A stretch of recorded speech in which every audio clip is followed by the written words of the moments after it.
Lotus reality and agro farming వారు premium farm land projects మన పొలం ఫేజ్ 1, 2 మరియు 3 కంప్లీట్ చేసుకొని మన పొలం phase 4 Wasar village at Narayana Khed లో ఆగస్టు 15 ఇండిపెండెన్స్ డే రోజు గ్రాండ్ లాంచ్ చేయడం జరుగుతోంది. లాంచింగ్ మరియు ఇండిపెండెన్స్ డే సందర్భంగా 5 గుంటాస్ ల్యాండ్ అవుట్ రేట్ లో బుక్ చేసుకున్న వారికి 1,50,000 రూపాయల డిస్కౌంట్ తో పాటు 2 గ్రాముల గోల్డ్ ఫ్రీగా ఇస్తున్నారు. పూర్తి వివరాలకు సంప్రదించండి. మహాలయ పక్షం. ఈ మహాలయ పక్షం అని అంటేనే మనకి భాద్రపద మాసంలో పితృదేవతల పితృపక్షాల్లో వచ్చిన తర్వాత ఆఖరి రోజున వచ్చేటటువంటి దాన్ని మహాలయ అమావాస్య అని అంటాం. ఈ అమావాస్య రోజుల్లో సాధారణంగా పితృదేవతలందరూ కూడా పొన్నామ నరకాలలో ఉన్నటువంటి వాళ్ళంతా కూడా భూమి మీదకి దిగే రోజు ఇది. కాబట్టి భూమి అంతా కూడా చాలా బిజీగా ఉంటుంది. ఎలాగైతే హైటెక్ సిటీ రోడ్ని అంతా కూడా కారులతో మరి బిజీగా జేఎన్టీయూ ఫ్లైఓవర్ దగ్గర నుంచి హైటెక్ సిటీ దాకా ఎంత బిజీగా ఉంటుందో, దాటుకోవడం ఎంత కష్టమో, అంతమంది పితృదేవతలంతా కూడా భూమి మీదకి వచ్చేస్తారు. దేనికోసం? పున్నామ నరకం నుంచి మమ్మల్ని తప్పించరా బాబు, ఏదో ఒకటి చెయ్యి అని చెప్పేసి. కాబట్టి ఈ మహాలయ అమావాస్య మనకి ఎప్పుడు వచ్చిందంటే అక్టోబర్ 2వ తేదీ 2024 సంవత్సరంలో రావడం జరిగింది. కాబట్టి ఈ అమావాస్య రోజున చాలా గందరగోళాలు జరిగిపోతాయి. ఎందువలన అంటే ఆ తర్వాత కూడా జరిగిపోతాయి. ఎందువలన అంటే అసలు పితృపక్షాలు అన్నారు దీన్ని. మామూలుగా అయితే అపరకర్మలు అన్నీ కూడా చేసుకుంటారు. అపరకర్మలు అంటే చనిపోయినటువంటి వాళ్ళకి పిండాలు పెట్టుకోవడం, ఇవన్నీ కూడా శ్రాద్ధ కర్మలు, తర్పణాలు, ఇవన్నీ కూడా. కాబట్టి ఇప్పుడు ఈ శివుడు పరమేశ్వరుడు వీళ్ళకి ఈ పితృదేవతలకి ఇచ్చేసినటువంటి రోజు. అంటే శివుడు 3వ కన్ను తెరిస్తే ఏ విధంగా అయితే ప్రళయాలు జరుగుతాయో ఆ విధంగా ఈ మహాలయ అమావాస్య, ముఖ్యంగా ఈ సంవత్సరం క్రోధినామ సంవత్సరంలో మహాప్రళయాలు జరుగుతాయి. చాలా మంది ఎవరైతే తల్లిదండ్రులను చూడకుండా వార్ధక్య స్థితిలో నిర్దాక్షిణ్యంగా వదిలేసినటువంటి వాళ్ళ భరతం పట్టడానికి శనీశ్వరుడు మహాలయ అమావాస్య రోజున యముడు కాసుకుని కూర్చున్నారు. చిత్రగుప్తుడు లెక్కల చిట్టా తీస్తాడనమాట మీ అందరికీ కూడా. కాబట్టి భార్యకు భయపడి మనం తల్లిదండ్రులకు తిండి పెట్టకుండా ముసలాళ్ళకి దూరంగా పెట్టి మనం సాఫ్ట్వేర్ ఇంజనీర్లుగా అమెరికాల్లోనూ ఆస్ట్రేలియాలోనూ సెటిల్ అయిపోయినటువంటి వాళ్ళందరికీ కూడా ఎవరైతే తల్లిదండ్రులని చూడలేదో వాళ్ళకి స్పెసిఫిక్ గా చెప్తున్నాను, ఓల్డేజ్ హోముల్లో వేసేశారో మేము డబ్బులు పంపిస్తున్నాం కదండి, నో ప్రాబ్లం అని బిల్డప్లు ఇచ్చేటటువంటి వాళ్ళు, మేము చదువుకున్నామని అహంకారంతో ఉన్నటువంటి వాళ్ళు, మేము ఉన్నతమైనటువంటి సాఫ్ట్వేర్ పోస్టుల్లో ఉన్నాం లేకపోతే ఈ పోస్టుల్లో ఉన్నామని బిల్డప్లు ఇచ్చేటటువంటి ప్రతి ఒక్కడికి ఈ చిట్టా తీయడం జరుగుతుంది చిత్రగుప్తుడు. కాబట్టి ఈ మహాలయ అమావాస్య రోజున ఎందుకు మీకు ఈ అక్కడిని కష్టాలు ఎందుకు వస్తున్నాయంటే మనం చేసినటువంటి కర్మల వలన పైన గ్రహాలు ఆ విధంగా అవి మనకి ఆ ఫలితాలను ఇస్తాయన్నది అందరికీ తెలిసినటువంటి విషయమే. ఒక కుజుడు రూపంలో, ఒక శని రూపంలో మనల్ని పట్టి పీడించడం అనేటటువంటివి జరుగుతాయి. కొన్ని రాసుల వాళ్ళకి మహాలయ అమావాస్య తర్వాత యాక్సిడెంట్లు అయిపోతాయి, కాలు చేతులు ఉండవన్నమాట. నేను చాలా మందిని చూశాను. ఆ తర్వాత ప్రతి దానికి కూడా ఒక వ్యక్తిని నేను చూశాను. కేపీహెచ్బి 4th phase లో భరత్ నగర్ ట్రైన్లో వెళుతూ వాళ్ళ మరదలను చూసుకోవడానికి వెళ్తున్నాడు. వెళ్తూ ఆ ట్రైన్ వదిలేస్తే పోయా, మరి నెక్స్ట్ ట్రైన్కి వెళ్ళొచ్చు కదా, మెట్రోలో ఎప్పుడూ ఉంటాయి కదా ఎంఎంటీఎస్లు, ఎక్కడాని ట్రై చేశాడు. 2 కాళ్ళు 2 చేతులు తెగిపోయినాయి. అలా సంవత్సరంన్నర బెడ్డ మీద ఉన్నాడు. మరి ఇవన్నీ ఎందుకు జరుగుతున్నాయండి? మన కర్మ. మరి అతను ఇప్పుడు చనిపోయాడు పాపం సంవత్సరంన్నర తర్వాత. ఆ విధమైనటువంటి పరిస్థితి కొన్ని రాష్ట్రాల వాళ్ళకి ఇప్పుడు ఈ యొక్క మహాలయ అమావాస్య తర్వాత రాబోతోంది. దుర్మరణాలు, అక్రమ సంబంధాలు.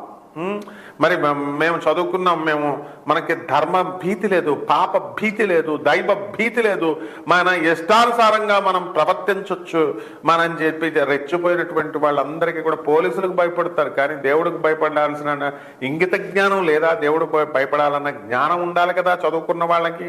లేదు, చదువుకోలేని వాళ్ళకి ఎలాగూ లేదు, చదువుకున్న వాళ్ళకన్నా ఉండాలి కదా. అందుకే చదువుకున్న వాడికంటే చాకలోడు మేలు అని సామెత వచ్చిందనమాట.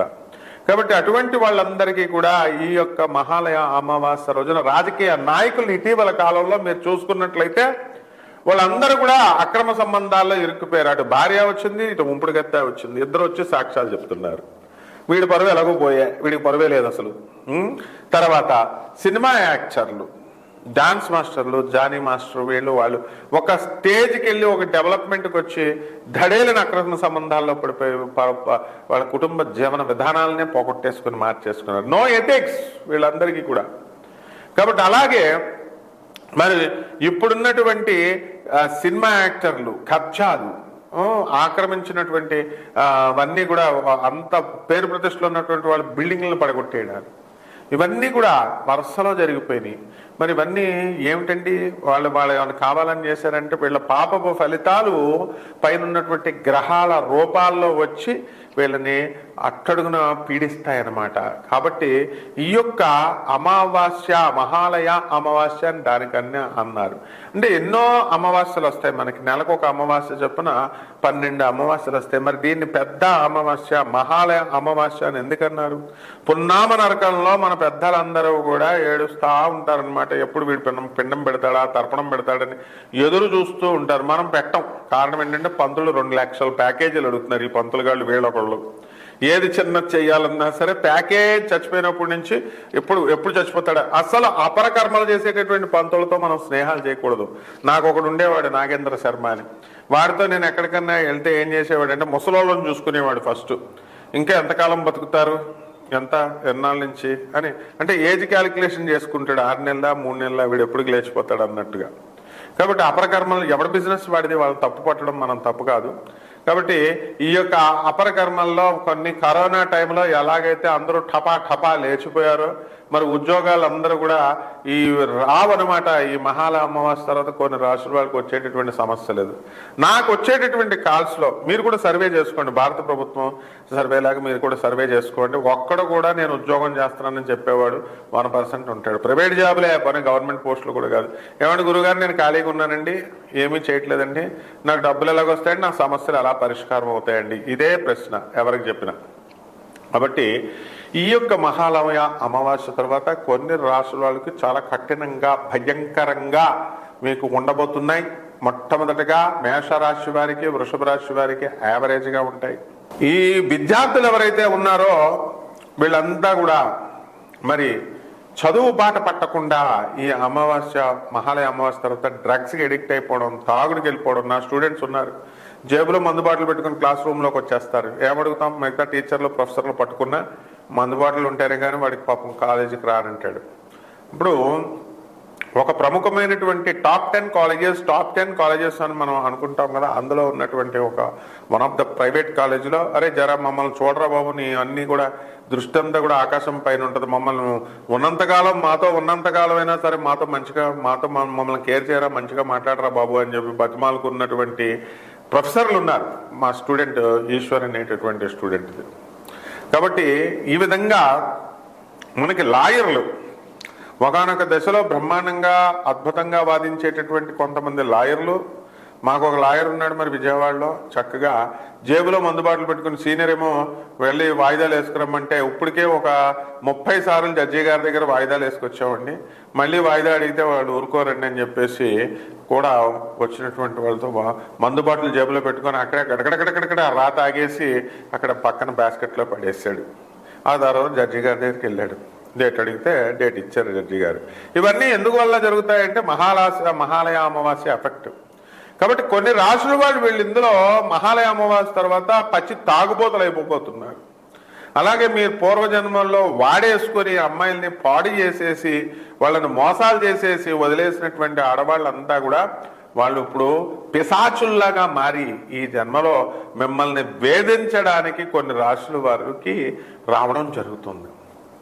అలాగే మరి ఎవరో ఒక వాళ్ళ రూపంలో తగలడం, వీళ్ళని మరి వీళ్ళందరి సరే వీళ్ళందరినీ తీయడం కోసం ఏదో కేసుల్లో ఇరికిచ్చేయడానికి ఆడవాళ్ళు రూపంలో మీరు చేసినటువంటి పాపపు కర్మలు ఈ జన్మలో రావడం అనేటటువంటివి జరుగుతాయి.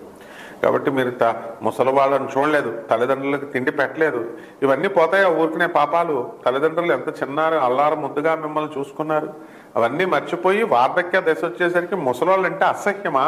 ఇప్పుడు వచ్చేటటువంటి కొత్త కోడళ్ళకి ఏజులు పనికిరావా? అవన్నీ చూస్తాయి మీకు. ఇప్పుడు మహాలయ అమావాస్య రోజున ఎవరికైనా ఏ సందేహాలు ఉంటే మీరు తప్పు చెప్పారు అని భయపడక్కర్లేదు. ఇది ఖచ్చితంగా శాస్త్ర ప్రకారము ఈ నెలలో జరగబోయేది. నేను శాస్త్ర ప్రకారం, జ్యోతిష శాస్త్ర నార్మ్స్ అండ్ రూల్స్ ప్రకారం, ఆల్ విత్ లాజికల్ కన్సిస్టెన్సీ, రాషనలిస్టిక్ గా సైంటిఫిక్ అప్రోచ్ తో నాసా రిపోర్ట్స్ ని బ్లెండ్ చేస్తూ ఏన్షియంట్ ఆస్ట్రాలజీని, నాసా రిపోర్ట్స్ ని, మోడర్న్ సైన్స్ ని బ్లెండ్ చేసి చెప్తున్నాను కాబట్టి నాకు డైరెక్ట్ కాల్ చేసి అడగొచ్చు. కాబట్టి ఇందులో ఎవడు ఎంత పెద్ద ఆఫీసర్ అయినా, ఎవడు ఎంత పెద్ద మినిస్టర్ అయినా, ఎంత పెద్ద సీఎం అయినా, ఎంత పెద్ద ప్రైమ్ మినిస్టర్ అయినా, it will be apply to all సమానంగా. ఇందులో ఎగ్జంప్షన్ లేవు. పక్షవాతాలు వచ్చేయడం ఖాయం అనమాట కొంతమందికి, వాళ్ళ చేసినటువంటి పాపాల ఇంటెన్సిటీని బట్టి. అంత మహాక్రూరమైనటువంటి, మహాఘోరమైనటువంటి, మహాప్రబలమైనటువంటి అమావాస్య ఈ 2024 మహాలయ అమావాస్య. డేటా తర్వాత తీసుకోండి, సర్వే చేసుకోండి. మీరు ఎంత మంది జనం ఉన్నారు. It is an open challenge to all astrologers all over the globe. ముందు నాకు ఛాలెంజ్ చేసే ముందు నాకు చెప్పే ముందు జ్యోతిష ఆల్ ఓవర్ ద గ్లోబ్ ఉన్నటువంటి వాళ్ళందరికీ నేను ప్రతి నెల ఇస్తున్నాను. కాస్తైనా సిగ్గు శరం ఉన్నటువంటి వాళ్ళు నాకు ఆన్సర్ ఇవ్వడానికన్నా వస్తారు. వెలాసిటీ ఆఫ్ మూన్ జ్యోతిషాల తర్వాత చెప్తారు కానీ వెలాసిటీ ఆఫ్ మూన్ ఎంత? 2/3/4 ఉందనుకో. ఈ రెండు దేనిని, దీని 2 యూనిట్ ఏంటి, ఈ 4 యూనిట్ ఏంటి, 3 యూనిట్ ఏంటి, ఆ యూనిట్లకి వీటికి మధ్య ఇంటర్ కనెక్షన్ ఏంటో నాకు చెప్పాలి ఫస్ట్.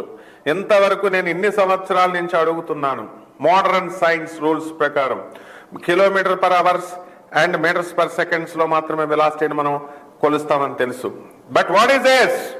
కమ్ అవుట్ ఆల్ సైంటిస్టులు. మేము చాలా చదువుకున్నాం, మేము ఎంఎస్ఎల్ చేసాం ఇంజనీరింగ్ లో, ఆస్ట్రేలియాలో, లండన్ లో ఎంఎస్ లో, Stanford universities, all the professors.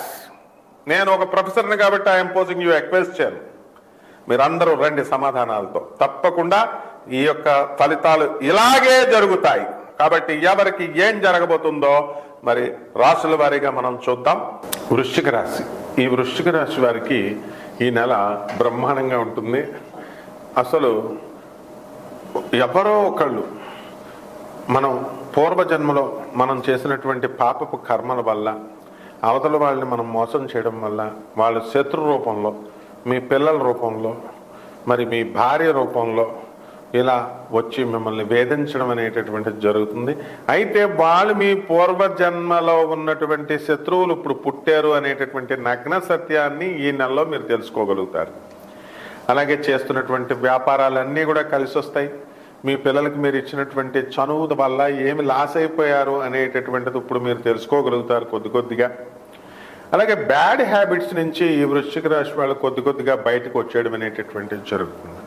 Drugs addiction, alcohol addiction, ఇలాంటివన్నీ కూడా కౌన్సిలింగ్లు పెట్టి డబ్బులు తీసుకుని, డబ్బులు ఖర్చు పెట్టుకొని ఇవన్నీ కూడా పడకుండా కేవలం ఆధ్యాత్మిక మార్గంలో, ఆధ్యాత్మిక సాధన ద్వారా మమ్మల్ని మేము బాగు చేసుకోగలము అనేటటువంటి ఆలోచనతో మీరు ముందుకు వెళ్ళడం అనేటటువంటిది జరుగుతుంది. కాబట్టి ఈ యొక్క వృశ్చిక రాశి వారికి మీరు అనుకున్నట్లుగా వ్యాపారాల్లో అన్నీ కలిసి చక్కగా రావడం జరుగుతుంది. అయితే అర్ధాష్టమ శని, అలాగే రాహు యొక్క రాహు యొక్క ప్రభావం వల్ల మీరు అంతగా అనుకున్నంత మనశ్శాంతి అనేటటువంటిది మీకు ఉండదు. ఇవన్నీ పోవడం కోసం మీరు ఏం చేయాలి? కుటుంబంలో కలతలు, గొడవలు, ఇవన్నిట్ల కోసం మీరు ఏం చేయాలంటే అమ్మవారి యొక్క కుంకుమార్చన, బెజవాడ కనకదుర్గమ్మ తల్లి యొక్క కుంకుమార్చన మీరు చేసుకొని తీరాలి. ఇళ్లలోనే చేసుకోవాలా, కృష్ణానదికి వెళ్ళాలా, నదీ స్నానం చేయాలా, బెజవాడ కనకదుర్గమ్మ తల్లి యొక్క కొండపైకి ఎక్కి మీరు కొండలో దర్శనాలు చేసుకొని మీరు రావాల్సినటువంటి అవసరం ఉంది. అలాగే మీ ఇళ్లలో చండీ హోమాన్ని చేయించుకోవాల్సినటువంటి అవసరం ఉంది. గుళ్ళల్లో కాదు, ఇళ్లలో చేసుకోవాలా. అదేవిధంగా కూష్మాండ బలి అంటే ఒక గుమ్మడికాయని మీరు బలిచ్చి, ఆ సూర్య గుమ్మడికాయతో, ఎర్ర గుమ్మడికాయతో హారతిచ్చి, నిమ్మకాయ డిప్పలతో మీరు దీపారాధన చేసి, ఇవన్నీ కూడా మీరు నవగ్రహాల చుట్టూ ప్రదక్షిణ చేయడం, పితృ కర్మలు కాబట్టి పితృదేవతలకి మీరు ఏం చేయాలంటే పితృపక్షాలు కాబట్టి వాళ్ళందరికీ కూడా పిండ ప్రదానం చేయడం, శ్రాద్ధ కర్మలు చేయడం, వాడి పేరు చెప్పి బియ్యం దానం చేయడం. మీరు సోనా మసూరీలు తింటూ మరి రేషన్ బియ్యాలు ఇస్తే కనుక మీ పితృదేవతలు మిమ్మల్ని వదలరు, తాట తీసేస్తారు, కర్మట్లేదని అనుకుంటున్నారేమో, అందులో డౌటే లేదు. కాబట్టి ఈ రకంగా మీరు చేసుకోండి, బ్రహ్మాండంగా ఉంటుంది. శుభమస్తు.